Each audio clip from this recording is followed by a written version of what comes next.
I married a millionaire stranger to escape my father's plan, but he was hiding something darker.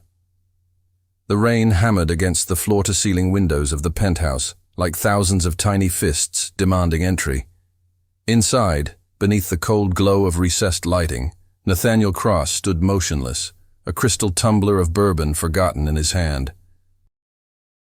The Chicago skyline stretched before him, a glittering maze of steel and ambition, but his thoughts were somewhere else entirely, somewhere darker.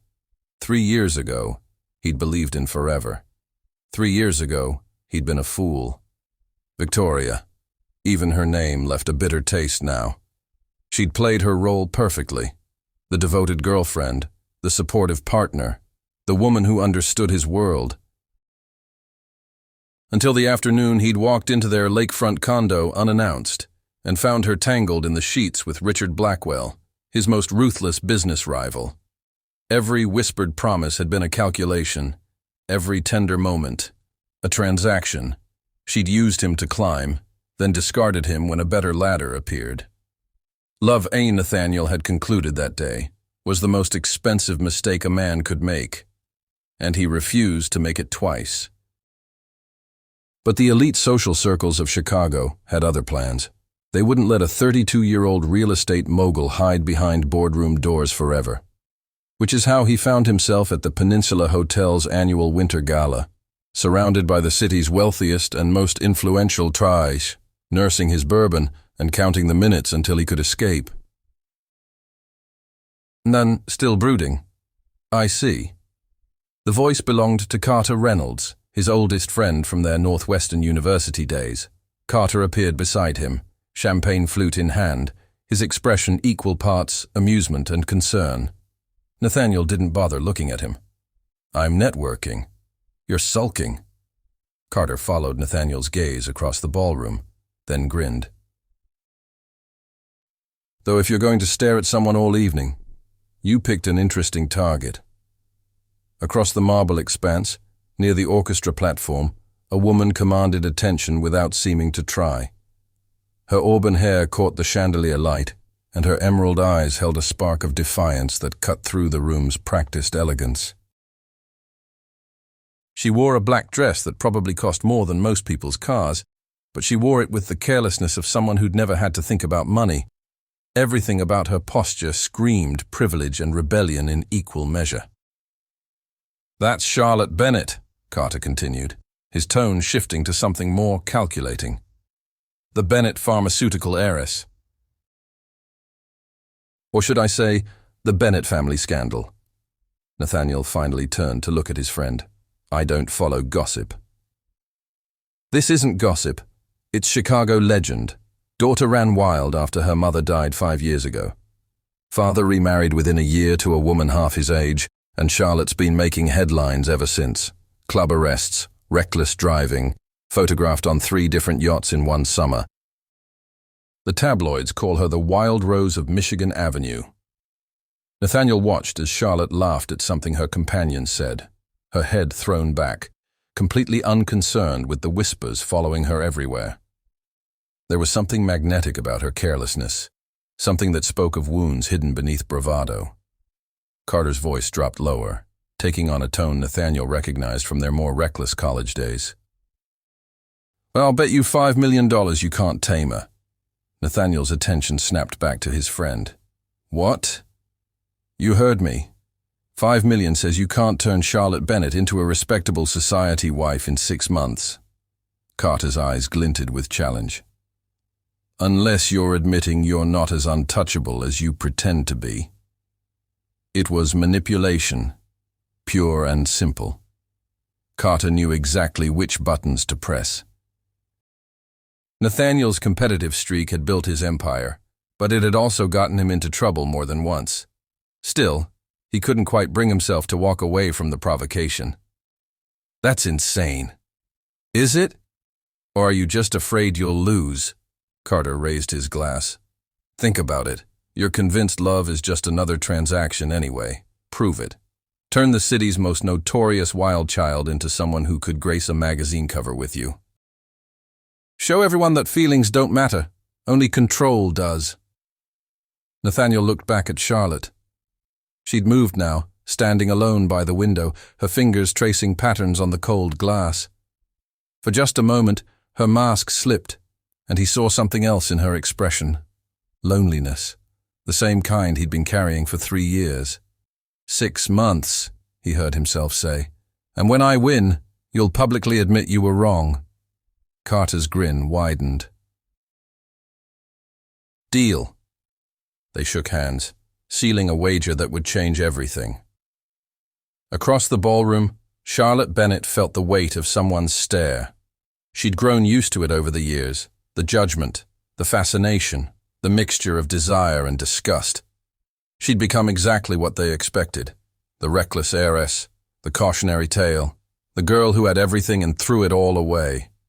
If only they knew the truth. Her father hadn't just remarried after her mother's death. He'd replaced her mother within months, bringing Vanessa into their Gold Coast mansion like a conquering general. Vanessa, with her calculated smiles and her grasping hands, saw Charlotte as nothing but an obstacle to the Bennett fortune. And her father, drowning in his own grief and guilt, chose to believe Vanessa's poison over his own daughter's words. So Charlotte had become the villain in her own story. If they were going to hate her anyway, she might as well give them a reason. The one thing they didn't know, the one thing nobody knew, was that beneath all the scandal and spectacle, Charlotte had never actually crossed certain lines. The truth was far more mundane than the tabloids imagined. She'd learned to cultivate chaos as a shield, not an expression. A penny for your thoughts. The voice was deep, cultured, and unfamiliar. Charlotte turned to find a man standing beside her, tall, dark-haired, with eyes the color of storm clouds, and a jawline that suggested he'd never smiled genuinely in his life. He wore his expensive suit like armor, and his entire presence radiated controlled power. My thoughts cost considerably more than a penny, she replied, her tone deliberately light. Inflation, you know? His lips quirked. Not quite a smile, but close. Nathaniel Cross. I know who you are. Charlotte studied him with open curiosity.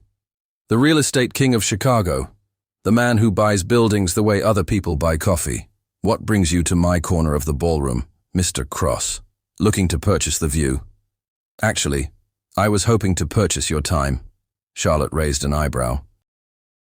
Men had propositioned her before, countless times, in countless ways. But something about Nathaniel's directness was different. There was no leering, no presumption, just a statement, delivered like a business transaction. My time isn't for sale, she said carefully. Everything's for sale, Miss Bennett. It's just a matter of finding the right price. He paused, his gaze never leaving hers. I have a proposition for you. One that might solve both our problems. You don't know anything about my problems.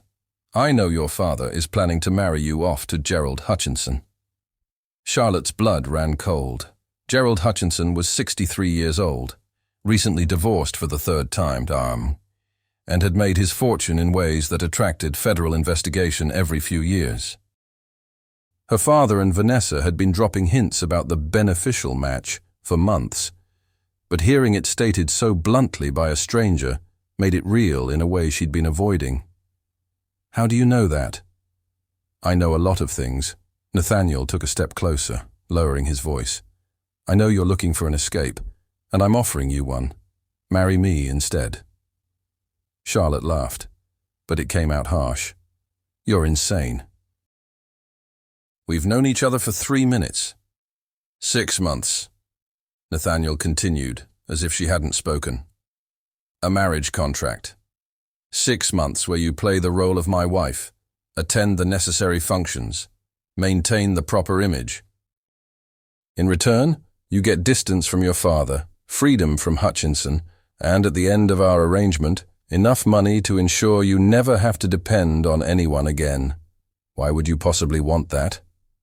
For the first time, something flickered in Nathaniel's carefully controlled expression. So let's just say I have my own reasons for wanting the appearance of a settled domestic life without the messy complications of actual feelings. Charlotte should have walked away, should have thrown her drink in his face and stormed out. But something in his words resonated with the desperation she'd been fighting for months. A marriage of convenience to avoid a marriage of horror. 6 months of pretending in exchange for freedom. If I agreed, and I'm not saying I am, what would you get out of this? The satisfaction of proving a point. Nathaniel pulled a business card from his pocket, pressing it into her hand. Think about it. You have 48 hours to decide. He walked away before she could respond, leaving Charlotte standing alone with a business card and a decision that terrified and tempted her in equal measure. 2 days later, she called the number on the card. The contract signing took place in Nathaniel's downtown office, a glass and steel tower that bore his name in letters 10 feet high. Charlotte arrived wearing jeans and a leather jacket, her small act of rebellion against the formality of what they were about to do.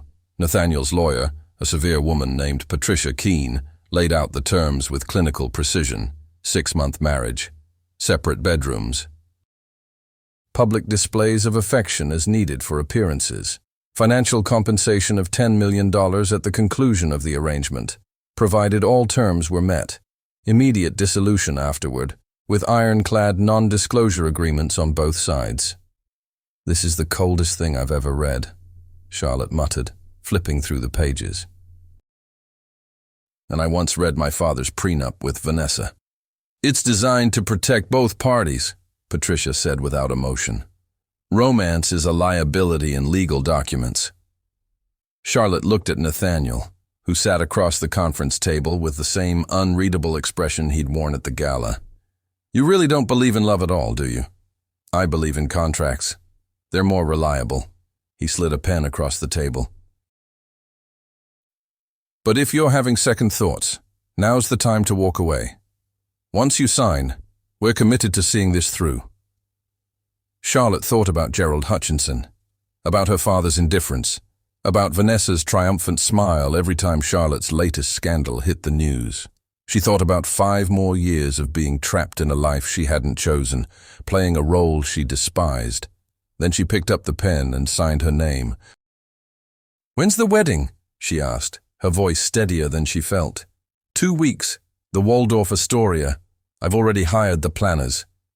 "Of course you have." Charlotte stood, shouldering her bag. "I assume you have opinions about my dress, too." "Wear whatever you want. The only thing I care about is that you show up." As Charlotte left the office, she wondered if she'd just made the best decision of her life, or the worst mistake. Time would tell. Before we continue with Charlotte and Nathaniel's story, if you're enjoying this journey, please hit that subscribe button and turn on notifications. You won't want to miss what happens next in this tale of convenience, deception, and unexpected feelings. Now, let's get back to the wedding that changed everything. The Waldorf Astoria ballroom had been transformed into something out of a dream, or a very expensive nightmare, depending on your perspective. White roses climbed the walls, crystal chandeliers refracted light into 1,000 dancing fragments, and the string quartet played softly enough to allow conversation, but loudly enough to prevent eavesdropping. Chicago's elite had turned out in force, drawn by curiosity more than affection. Nobody believed this marriage was real. The whispers started the moment the invitations arrived. What was Nathaniel Cross doing marrying the notorious Charlotte Bennett? Was it a publicity stunt? A business merger? Or had the ice-cold mogul finally lost his mind? Charlotte stood in the bridal suite, staring at her reflection. The dress was stunning, ivory silk that clung to her curves before flowing into a subtle train with delicate beading that caught the light. Her auburn hair had been styled into soft waves, and for once, she actually looked like the society princess everyone had always expected her to be. But her eyes told a different story. They held the same guardedness they always did, the same wall between her and the world. You can still back out, her best friend Lily said from behind her. Lily was the only person who knew the truth about the arrangement, and she'd been skeptical from the start. Just say the word, and I'll create a distraction. Maybe set off the fire alarm. Charlotte smiled despite herself. And go back to what? My father's house. Gerald Hutchinson's dinner invitations. Fair point. Lily adjusted Charlotte's veil. But Char, 6 months is a long time to pretend to be someone you're not. I've been pretending my whole life. What's 6 more months? The ceremony itself was perfect in its coldness. Nathaniel stood at the altar in a midnight blue suit, his expression giving nothing away. When Charlotte walked down the aisle, alone, because her father had made it clear he wasn't interested in participating, Nathaniel's gaze never wavered from hers. The officiant's words washed over them like white noise. Charlotte barely registered the vows, the exchange of rings, the formal declaration. It all felt surreal, like watching someone else's life unfold. You may kiss the bride. Nathaniel leaned in, and for just a moment, Charlotte saw something flicker in his eyes. Uncertainty. Regret. But then his lips brushed hers in a kiss so brief and chaste it might as well have been a handshake. The guests applauded politely, and just like that, Charlotte Bennett became Charlotte Cross. The reception was an exercise in performance art. They danced for the cameras, smiled for the photographers, accepted congratulations from people who clearly thought they were both insane. Through it all, Nathaniel maintained his careful distance, touching her only when absolutely necessary, speaking to her only when someone was watching. It was exactly what Charlotte had expected, so why did it sting? As the evening wore on, she found herself standing alone on the terrace, grateful for the cold November air against her flushed skin. The party continued inside, but out here, she could finally breathe. Hiding already? Nathaniel's voice came from the shadows. We've been married for less than 4 hours. I needed air. Is that allowed, or does the contract specify minimum party attendance? He stepped into the light, his tie loosened, looking almost human for the first time all day. The contract says you need to maintain appearances. Disappearing alone suggests marital problems. We have a marriage of convenience, not a marriage of happiness. There's a difference. True. Nathaniel moved to stand beside her at the railing, both of them looking out at the Chicago River below. But nobody else needs to know that. They stood in silence for a long moment. Then Charlotte heard herself ask, "Do you ever wonder what your life would have been like if you'd made different choices?" Nathaniel didn't answer immediately. When he did, his voice was quieter than she'd ever heard it. Every day. Before Charlotte could respond, the terrace doors opened and Carter Reynolds emerged, champagne glass in hand and triumph in his eyes. There you are, the happy couple, stealing a moment alone. How touching. His smile didn't reach his eyes. Congratulations, Nate. You pulled it off. Something in his tone made Charlotte's instincts flare. Pulled what off? Carter's gaze slid between them, and Charlotte saw Nathaniel's jaw tighten almost imperceptibly. Nothing, Nathaniel said sharply. Carter's had too much to drink. Have I? Carter's smile widened. Or have I had just enough to tell the truth? 6 months, wasn't it? That was the deal. Charlotte's blood turned to ice. What deal? The silence that followed was deafening. She watched the color drain from Nathaniel's face, watched him struggle for words he couldn't find. And in that moment, Charlotte understood. This wasn't just a marriage of convenience, it was a bet. She'd agreed to be his wife to escape her own nightmare, never realizing she was walking into his game instead. The humiliation crashed over her in waves, not just that he'd wagered on her, but that she'd been stupid enough to trust him at all. Charlotte. Nathaniel reached for her, but she jerked back. Don't touch me. Her voice shook with fury. A bet. This was all about a bet. It's not what you think. Then what is it? Explain to me how making a wager about turning me into a proper wife isn't exactly as disgusting as it sounds. Nathaniel's silence was answer enough. Charlotte yanked off her wedding ring, the diamond catching the light one last time before she threw it at his feet. Congratulations, Mr. Cross. You win. I hope it was worth it. She pushed past Carter, past the curious onlookers gathering at the terrace doors, past all of it. Let them whisper. Let them gossip. She was done caring what Chicago's elite thought of her. But as Charlotte fled into the November night, wedding dress trailing behind her like a ghost, one thing became painfully clear. The cost of this arrangement would be far higher than either of them had anticipated. The penthouse that was supposed to be their shared home sat in the Gold Coast, 30 floors above the city. Charlotte had moved her belongings in 2 days before the wedding. Not much, considering she'd left most of her life behind at her father's mansion. Now she stood in the massive living room, surrounded by floor-to-ceiling windows that made her feel like she was floating above Chicago, and wondered how she'd survive 6 months in this beautiful prison. Nathaniel had disappeared after the reception. Charlotte had taken a cab home, still in her wedding dress, ignoring the driver's concerned questions. She'd spent the night on the leather couch, unable to bring herself to choose one of the pristine bedrooms, each more impersonal than the last. Morning came with weak winter sunlight and the sound of a key in the lock. Nathaniel entered carrying 2 coffee cups, his suit from yesterday replaced with dark jeans and a gray sweater that made him look younger, less like the corporate titan and more like an actual person. He stopped when he saw her, still in her wedding dress, makeup smeared, hair a tangled mess. You stayed, he said quietly. I signed a contract. Charlotte's voice was hoarse from crying. Unlike you, I keep my word. He set the coffees on the marble counter, moving carefully like he was approaching a wounded animal. I know you have no reason to believe me, but I need you to understand something. Understand what? That I'm a game piece.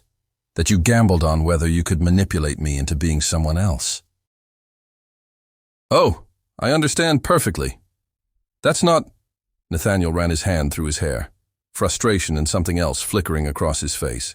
Yes, Carter made a bet. Yes, I took it. But the reasons why don't matter, Charlotte interrupted. Your reasons don't matter.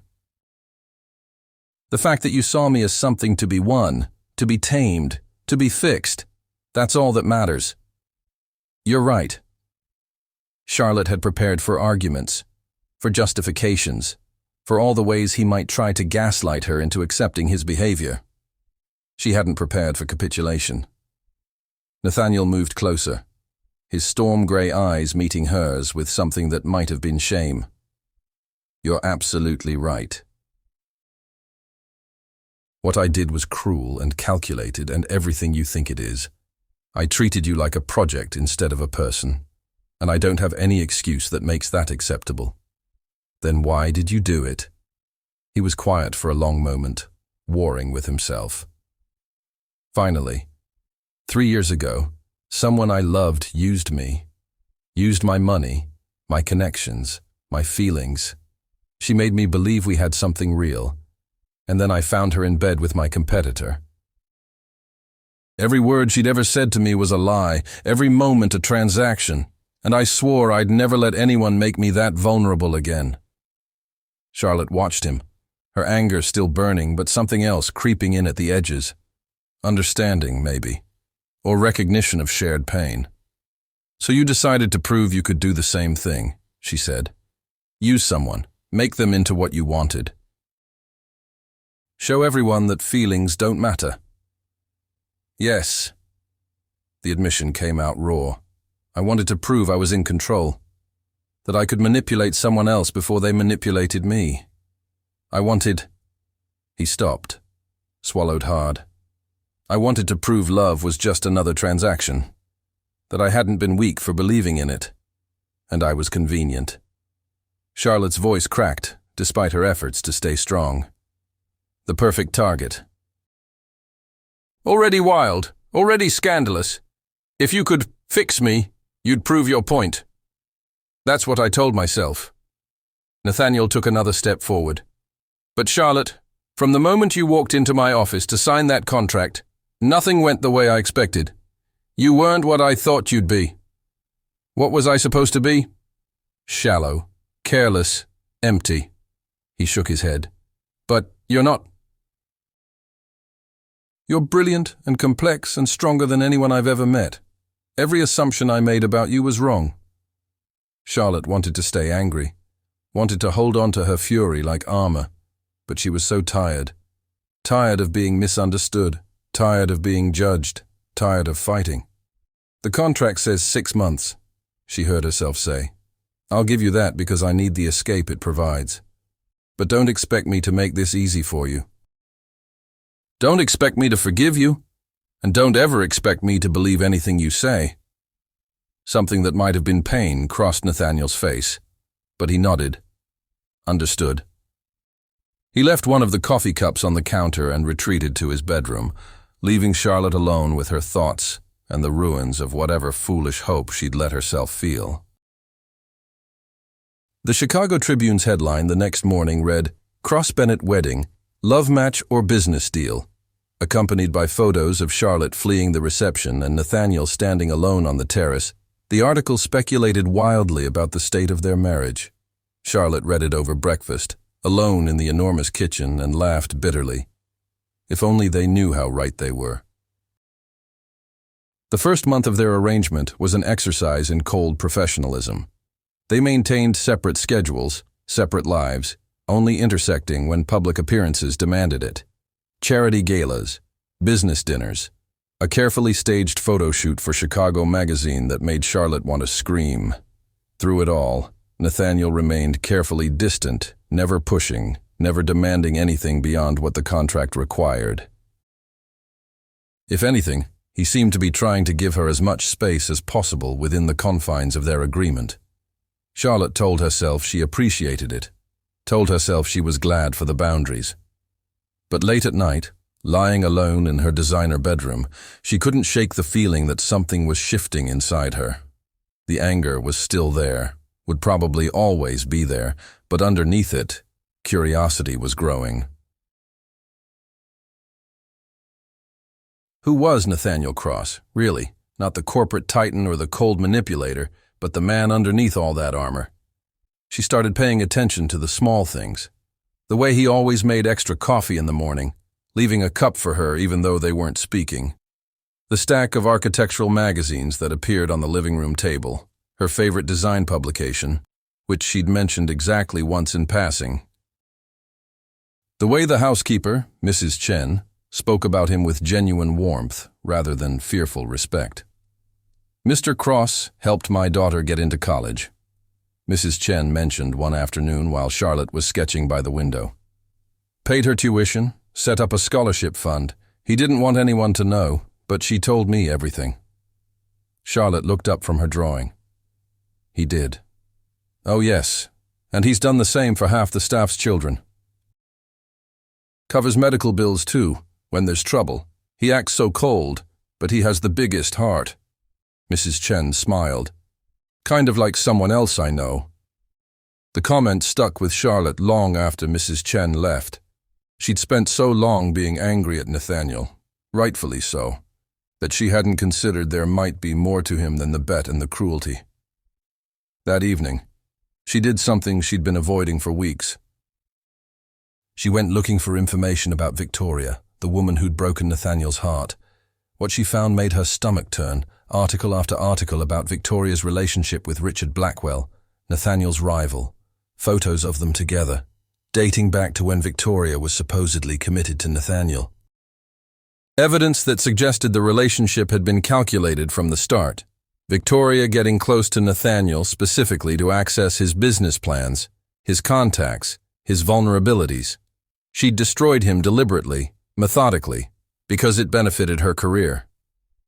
Charlotte closed her laptop, feeling sick. She understood now. Understood the walls Nathaniel had built, the need to never be vulnerable again. It didn't excuse what he'd done, but it explained it. The question was, what did she do with that understanding? The annual Cross Enterprises Charity Gala arrived in December, exactly 6 weeks into their marriage. It was the first major event where Charlotte would be expected to play the role of devoted wife in front of Nathaniel's entire professional world. She chose her dress carefully, deep burgundy that brought out the color in her hair, elegant but with just enough edge to remind everyone she wasn't entirely tamed. Let them wonder. Let them whisper. Nathaniel was waiting in the living room when she emerged, and the look on his face made her falter mid-step.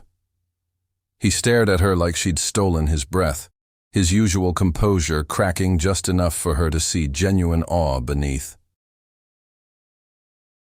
"You look—" He stopped, shook his head. "I don't have words. That's a first." Charlotte's tone was light, but her heart was racing. The gala was held at the Field Museum, among dinosaur bones and ancient artifacts. Charlotte found herself genuinely enjoying parts of it. The clever speeches, the impressive fundraising numbers, the way Nathaniel's entire staff clearly respected him despite his reputation for being difficult. What she didn't enjoy were the pointed questions. "So, Charlotte, have you given up your wild ways now that you're married?" asked Bethany Sutherland, wife of a major investor, her smile sharp as glass. "Why would I?" Charlotte replied sweetly. "Nathaniel married me, knowing exactly who I am. He's not trying to change me." The lie tasted strange on her tongue, but the look in Bethany's eyes made it worth it. Later, as they danced for the cameras, Nathaniel held her with careful respect, maintaining appropriate distance. "You didn't have to defend me like that," he murmured. "I wasn't defending you. I was defending myself." Charlotte met his gaze. "But for the record, if anyone's going to destroy your reputation, it should be me, not them." His lips twitched. "Fair enough." As the evening progressed, Charlotte found herself watching Nathaniel more carefully, watching how he spoke to his employees, stern but never cruel, demanding but fair. Watching how he listened when the gala's youth representatives spoke, asking thoughtful questions about their programs. Watching how he wrote a check for double his pledge when the children's literacy program came up short of their goal. This wasn't the cold manipulator from the wedding. This was someone else entirely. Near midnight, they escaped to the museum's back terrace. The December air was brutal, but Charlotte needed to breathe. "Thank you," Nathaniel said quietly. "For tonight, for making this work despite everything." Charlotte studied him. This man who'd bet on breaking her but who now seemed broken himself. "Why do you hate yourself so much?" The question clearly caught him off guard. "What? You punish yourself constantly. I see it. The way you work until exhaustion. The way you never let yourself rest or enjoy anything. You built this empire, but you act like you don't deserve to appreciate it." Nathaniel looked away, his jaw tight. "Maybe I don't. Because Victoria betrayed you. Because you fell in love with the wrong person. Because I was stupid enough to think love mattered more than everything else. Because I ignored every warning sign, every red flag. Because I wanted to believe in something good." His voice was raw in a way she'd never heard. "I let someone destroy me from the inside out, and I swore I'd never be that weak again." Charlotte moved closer, pulled by something she didn't quite understand. "Loving someone doesn't make you weak, Nathaniel. Being cruel to protect yourself, that's what makes you weak." He looked at her then, really looked at her, and Charlotte saw everything he'd been hiding. The pain, the loneliness, the desperate need for connection buried under layers of ice. "I know," he whispered, "and I'm sorry. For all of it. For using you. For hurting you." for being exactly the kind of person I swore I'd never become. Charlotte should have walked away, should have maintained her boundaries. But standing there in the December cold, looking into the eyes of a man who'd tried to break her but might be just as broken, she made a choice that terrified her. She reached for his hand. Nathaniel stared at their joined fingers like he couldn't believe it was real. "Charlotte, don't." She squeezed his hand. "Oh, don't make this more complicated than it is. I'm not forgiving you. I'm not saying what you did was okay. But maybe we can both stop being so afraid of getting hurt that we forget how to actually live." He pulled her closer, his thumb tracing circles on her wrist. "I don't deserve this. Don't deserve you giving me any kind of chance." "Probably not." Charlotte found herself smiling despite everything. "But I'm curious to see what happens if we both stop trying so hard to protect ourselves." Nathaniel kissed her then. Not the chaste performance from their wedding, but something real.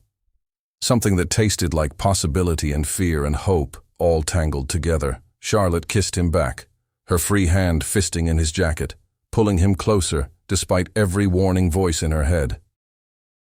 When they finally broke apart, both breathless, Nathaniel rested his forehead against hers. "This is a terrible idea," he said. "The worst," Charlotte agreed. "We're going to hurt each other." "Probably. But you're willing to try anyway." Charlotte thought about it, thought about the 6 months ahead, about the contract that said this was all supposed to be fake. Thought about how nothing had been fake since the moment Carter revealed the bet. "I'm willing to see what happens when we stop pretending," she finally said. "No more games, no more manipulation, just two terrified people trying to figure out if they can actually build something real." Nathaniel kissed her again, softer this time.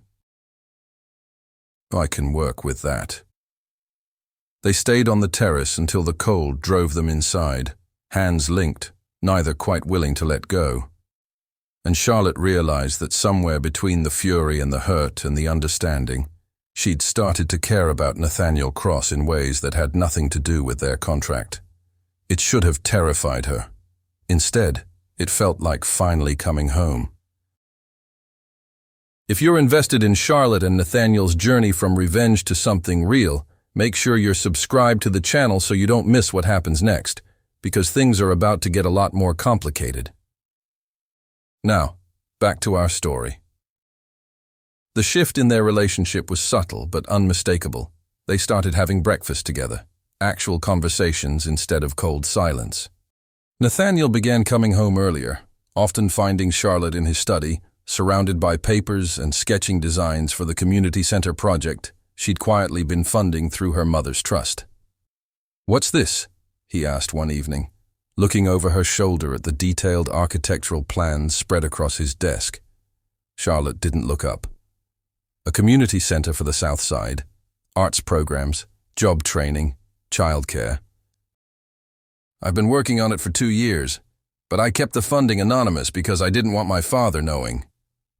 Nathaniel studied the plans with genuine interest. "These are incredible. Who's your architect?" "Me." She finally met his gaze, defensive. "I studied architecture at Columbia before I dropped out. Before everything fell apart." "Why did you stop?"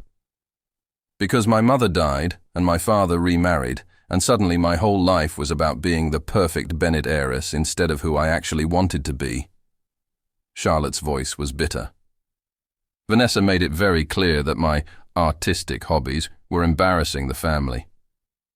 Nathaniel sat down beside her, picking up one of the detailed elevation drawings. "This isn't a hobby. This is professional grade work. Have you thought about actually pursuing this?" "What's the point? No architecture firm would hire Charlotte Bennett, notorious wild child. But they might hire Charlotte Cross, wife of a major real estate developer." Nathaniel looked at her seriously. "I'm not saying this to manipulate you or control you, but if you want to finish your degree, if you want to get licensed, I have connections. I can open doors." Charlotte wanted to refuse on principle, wanted to prove she didn't need his help. But she was tired of pride getting in the way of actually living her life. "I'll think about it," she said quietly. That conversation shifted something between them.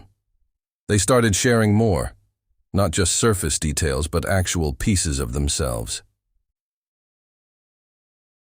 Nathaniel told her about growing up as the only child of distant parents, how building his empire had been about proving his worth to people who'd never really cared. Charlotte told him about her mother, about the beautiful childhood that had shattered so completely after her death. They fell into a routine, morning coffee together, discussing news and plans for the day, evenings in the study, working side by side in comfortable silence.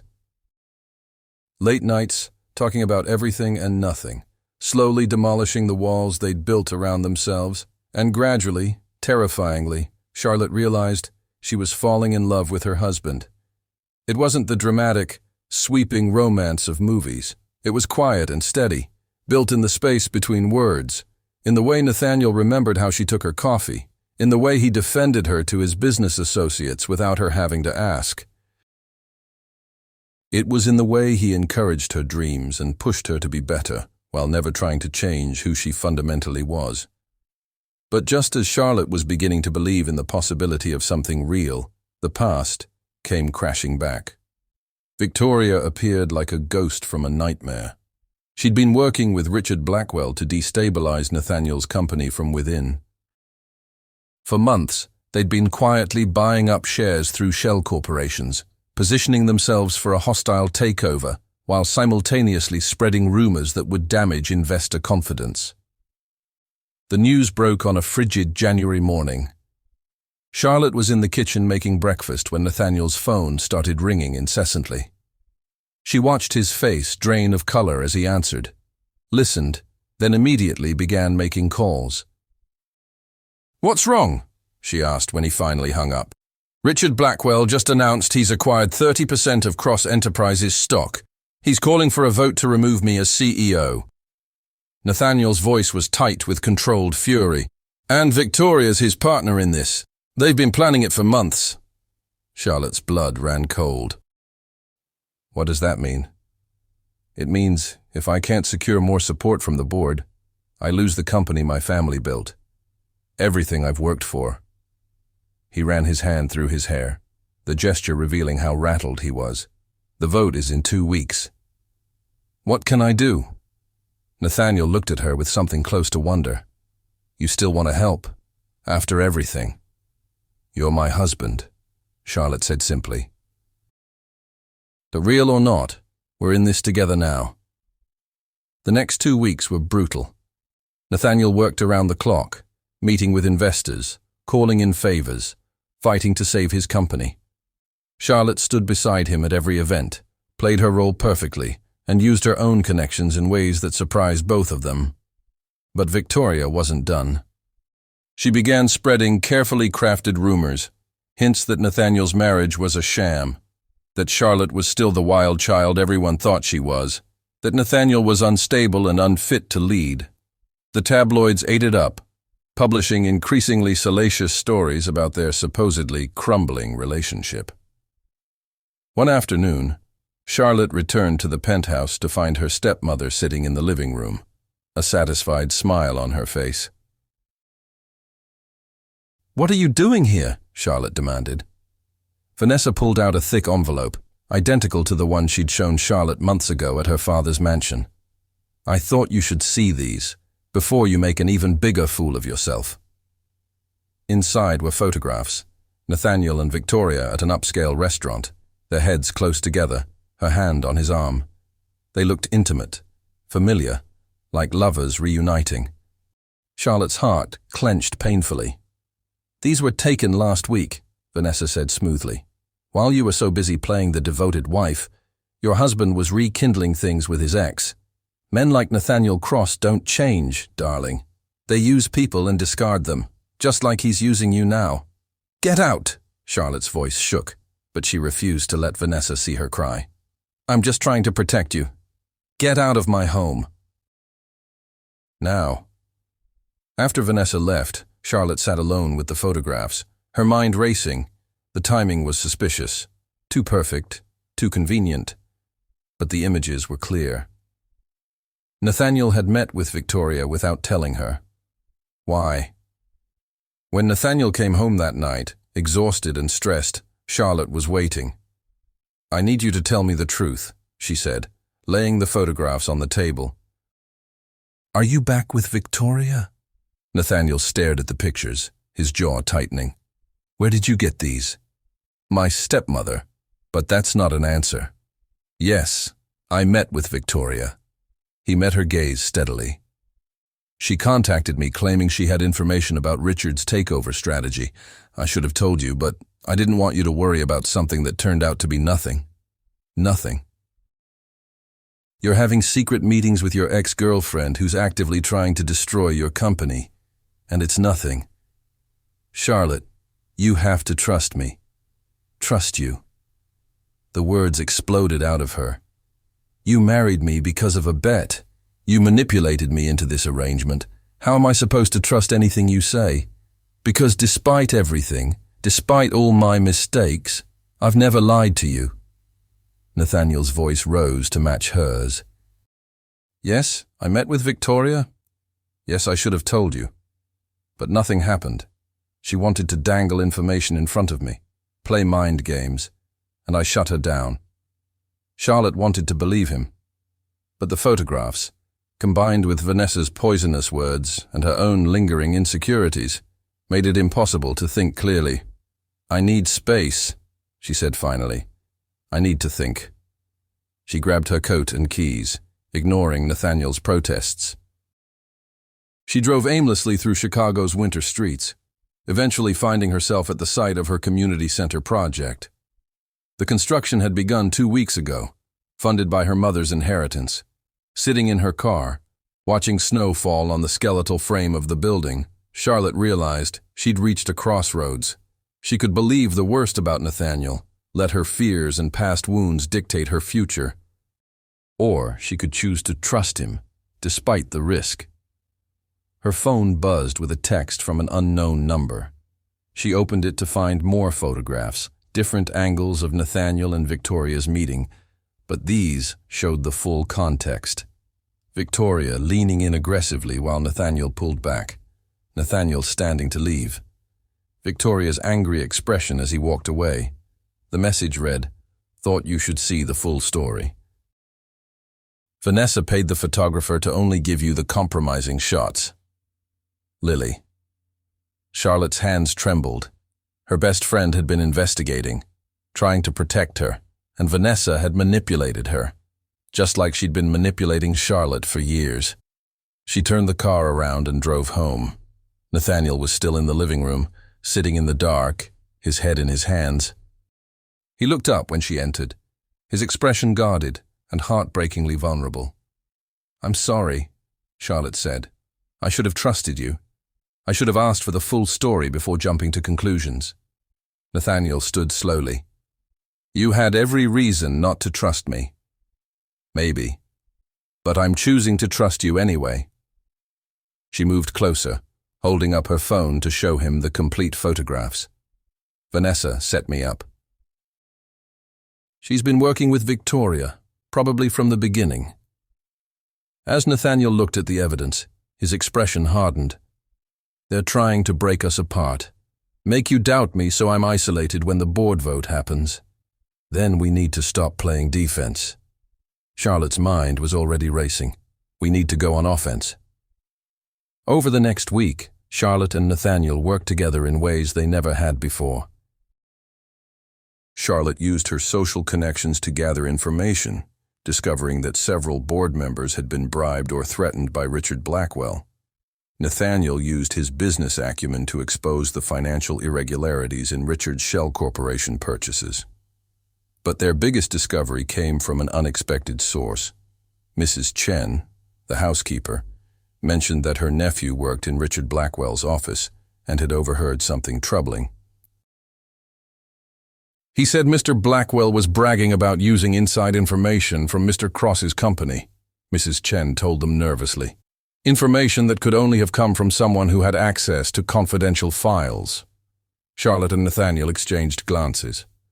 Victoria had had that access, years ago when they were together. With this lead, Nathaniel's legal team began investigating. What they found was damning. Evidence that Victoria had been stealing Nathaniel's business secrets for years, using them to benefit Richard Blackwell's competing developments. The insider trading implications were serious enough to involve federal authorities. The night before the board vote, Victoria appeared at their penthouse unannounced. She looked desperate, her usual polish cracking. "You can't do this," she said to Nathaniel. "If you turn over that evidence, I'll go to prison." "You should have thought of that before you stole from me," Nathaniel replied coldly. "Before you tried to destroy everything I built." Victoria's gaze shifted to Charlotte, calculating.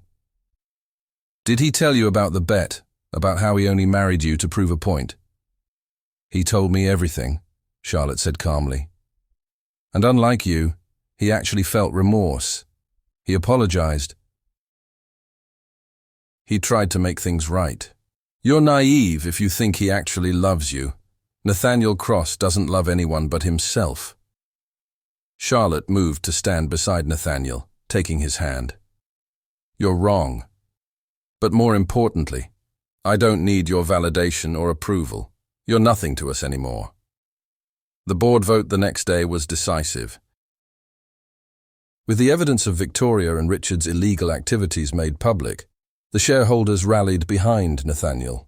Richard Blackwell's hostile takeover collapsed, and both he and Victoria faced federal charges for securities fraud and insider trading. That evening, Charlotte and Nathaniel stood on their terrace, watching the Chicago sunset paint the sky in shades of gold and crimson. "We did it," Nathaniel said quietly.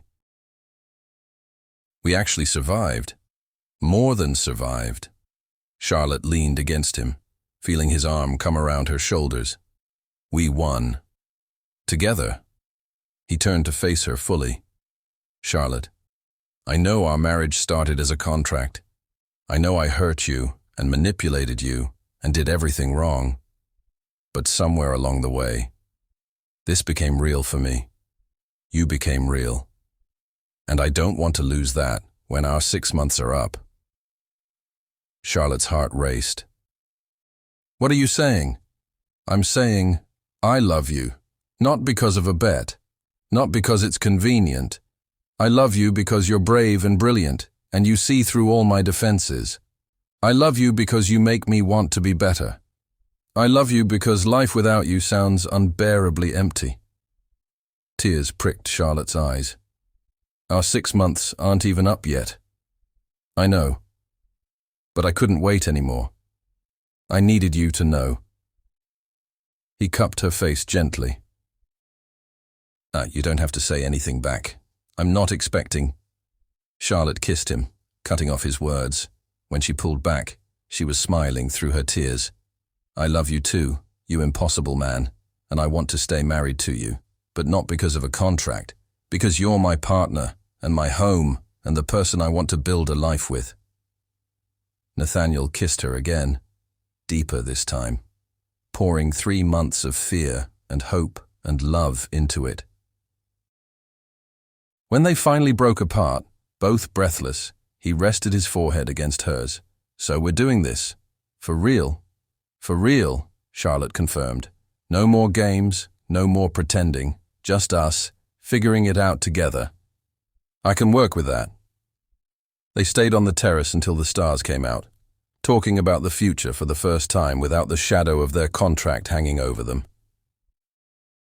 Charlotte told Nathaniel about her plans to finish her architecture degree, about the community center that was becoming her passion project.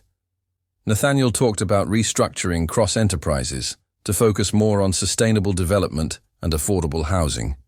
"We make a good team," Nathaniel observed. "The best," Charlotte agreed, "though I'm keeping my last name professionally." "Charlotte Cross sounds like a romance novelist." Nathaniel laughed, the sound genuine and unguarded in a way it rarely was. "Fair enough." Over the following months, Their relationship deepened in ways Charlotte had never imagined possible. Nathaniel supported her when she enrolled in a part-time architecture program, helping her study for exams and celebrating each achievement. Charlotte stood beside him as he testified against Victoria and Richard, providing silent strength through the difficult process. The community center opened in April, a beautiful space filled with light and possibility. Charlotte's design had preserved the building's historic character, while creating functional modern spaces for programs that would serve thousands of families. At the ribbon-cutting ceremony, Nathaniel watched his wife speak passionately about art education and opportunity, and felt his heart swell with pride. This was the woman he'd once thought he could manipulate and control. Vibrant, powerful, completely herself. Later that evening, back in their penthouse, Charlotte found Nathaniel in his study. "I have something for you," she said, holding out a small box. Inside was his wedding ring, the one she'd thrown at him on their wedding night. "I had it cleaned," Charlotte said softly. "I thought maybe you'd like to wear it again, but only if you want to. Only if it means what it should have meant from the beginning." Nathaniel took the ring, his hand trembling slightly. "Will you put it on me?" Charlotte slid the ring onto his finger, and this time, the gesture held all the meaning it had lacked before. Love, commitment, partnership freely chosen. "I vow to love you," Charlotte said, her voice steady, "to trust you even when it's hard, to be your partner in everything, for real this time." "I vow to protect you," Nathaniel replied, "to support your dreams, to be worthy of the gift you've given me, your trust and your heart, forever." They sealed the vows with a kiss that felt like both an ending and a beginning. Before we wrap up this incredible journey, please subscribe if you haven't already and share this story with someone who needs to hear it. Now, let's see where Charlotte and Nathaniel's story takes us next. 1 year after their wedding, Charlotte graduated with her architecture degree. Nathaniel sat in the audience beside Lily and Mrs. Chen, cheering louder than anyone when Charlotte's name was called. The notorious wild child of Chicago had become a licensed architect with job offers from 3 prestigious firms. But Charlotte had other plans. She and Nathaniel announced the formation of Cross Bennett Development, a company dedicated to creating affordable housing and community spaces throughout Chicago. It combined Nathaniel's business expertise with Charlotte's design vision, and early projects were already generating buzz for their innovation and social impact. Charlotte's father reached out around this time, attempting to reconcile now that his daughter was respectable. Charlotte met with him once, in a neutral cafe, and listened to his awkward apologies. "I see you've done well for yourself," he said, unable to meet her eyes. "Your mother would be proud." "She would have been proud of me all along," Charlotte replied quietly. "The problem was, you never bothered to look past Vanessa's lies to see who I actually was. I know I failed you. Yes, you did, and I appreciate you acknowledging that. But I don't need your approval anymore. I don't need your money or your validation. I built my own life, with people who actually love and support me." Her father nodded, looking older than she remembered. "I understand. But if you ever want to try, I'd like to be part of your life again, on your terms." Charlotte thought about it, about the father she'd once adored before grief, and Vanessa had poisoned everything. Maybe someday, but it's going to take time. "I have time," he said quietly. Charlotte left the meeting feeling lighter. She didn't need her father's redemption arc to be happy, but at least he was finally trying. Vanessa, on the other hand, had fled Chicago after her involvement with Victoria's schemes became public. Last Charlotte heard, she was living in Europe, trying to reinvent herself yet again. 2 years into their marriage, on a snowy December evening, Nathaniel found Charlotte in the nursery they'd been slowly decorating. "Are you sure about this?" he asked, watching her paint delicate stars on the ceiling. Charlotte looked at him, her hand resting unconsciously on her slightly rounded belly. About having a baby, terrified and excited in equal measure. Me too. Nathaniel moved behind her, wrapping his arms around her waist. But I think we'll figure it out. We've figured out everything else. We have, haven't we? Charlotte leaned back against him. Who would have thought? The cold businessman and the reckless heiress actually making this work. Not cold anymore, Nathaniel murmured, pressing a kiss to her temple. You melted all that away. Good. You're much better warm.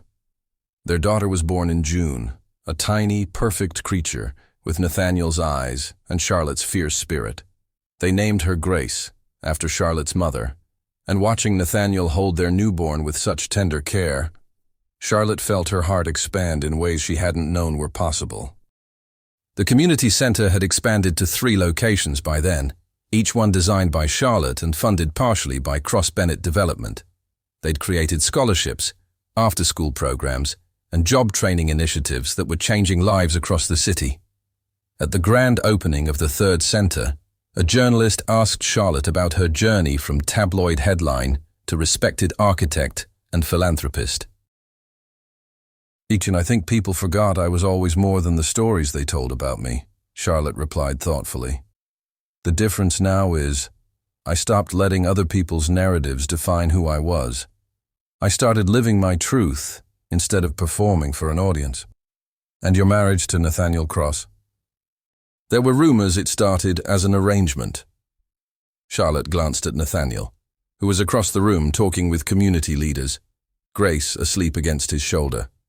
Every marriage is an arrangement in some way. You arrange to love each other, to support each other, to build a life together. Ours just had an unconventional beginning. But it's real now. It was always real, Charlotte said firmly. We just had to figure out what kind of real we wanted it to be. 5 years after their wedding, Carter Reynolds showed up at their anniversary party, looking contrite. I owe you both an apology, he said to Nathaniel and Charlotte. That bet was cruel and stupid, and I'm sorry for my part in it. You should be, Charlotte said evenly.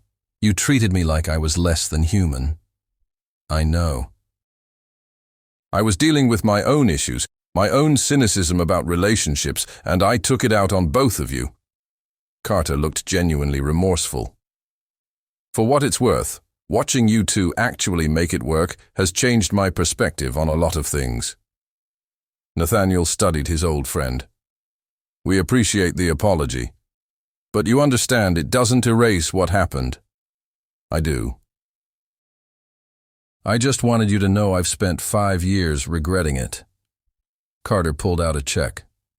I've donated the $5 million to Charlotte's Community Center Foundation. It's not enough, but it's something.